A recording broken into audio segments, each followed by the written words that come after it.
முட்டையில இருந்து கோழி வந்ததா? சார், இப்படி ஒரு கேள்வி கேட்டா நான் எப்படி சார் பதில் சொல்றது? தெரியல. அன்பிட். நெக்ஸ்ட். காக்கா எப்படி கத்தும்? காக்கா காக்கான்னு தான் சார் கத்தும். ஏன் கீக்கின்னு கத்தக்கூடாது? போய் கத்தலாம். அதை ஏன் நீ முதல்ல சொல்ல? தெரியல. அன்பிட். நெக்ஸ்ட். இந்த மாதிரி இன்டர்வியூ தான் வந்து ஸ்ட்ரெஸ் இன்டர்வியூன்னு சொல்லுவாங்க. இதுதான் உங்களோட 12th commerce 11th chapter employee selection process லெசன்ல இருக்கிற short answer number 1 what is stress இன்டர்வியூக்குள்ள பார்க்க போறோம். இதுக்கான ஆன்சர் பேஜ் நம்பர் 83ல இருக்குங்க. Type of interview is conducted to test the temperament and emotional balance of the candidate interview. So யார் வந்திருக்காங்களோ இன்டர்வியூக்கு அந்த கேண்டிடேட்டோட டெம்பர்மெண்ட் அண்ட் எமோஷனல் பேலன்ஸ் எவ்வளோ இருக்குது, அவங்க எப்போ கோவப்படுறாங்க, அவங்களோட எமோஷனாக அவங்க எப்படி பிஹேவ் பண்ணுறாங்க, அதை பார்க்கறதுக்கு தான் இந்த இன்டர்வியூ வைக்கிறாங்க.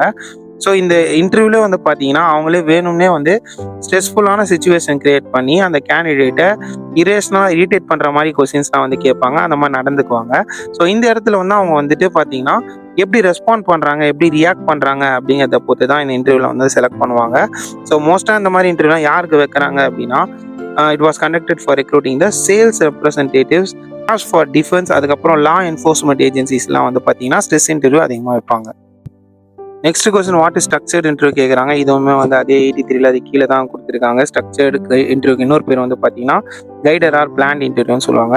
ஸோ பேரில் இருக்கிற மாதிரி தான் ஆல்ரெடி வந்து பார்த்தீங்கன்னா சீரீஸ் ஆஃப் கொஸ்டின்ஸ் வந்து இன்டர்வியூ எடுக்கிறவங்க எடுத்து வச்சிருவாங்க. ஸோ ப்ரிப்பேர்டாக அந்த இன்டர்வியூ என்ன பண்ணுவாங்கன்னா இந்த கொஸ்டின்ஸை மட்டும்தான் வரவங்க எல்லாருக்கிட்டையுமே வந்து கேட்பாங்க. அதில் வந்து யார் வந்து கரெக்டாக ஆன்சர் பண்ணுறாங்களோ அவங்கள வந்து ரேங்க் பேசிஸில் வந்து ஸ்கோர் போட்டு அந்த கேண்டிடேட்டை வந்து செலக்ட் பண்ணுவாங்க. ஸோ இதுதான் வந்து பார்த்தீங்கன்னா ஸ்ட்ரக்சர்ட் இன்டர்வியூன்னு சொல்கிறாங்க. அடுத்த கொஸ்டின் வந்து name the types of selection test கேட்டுருக்காங்க. இது வந்து பேஜ் நம்பர் 80ல இருக்குங்க.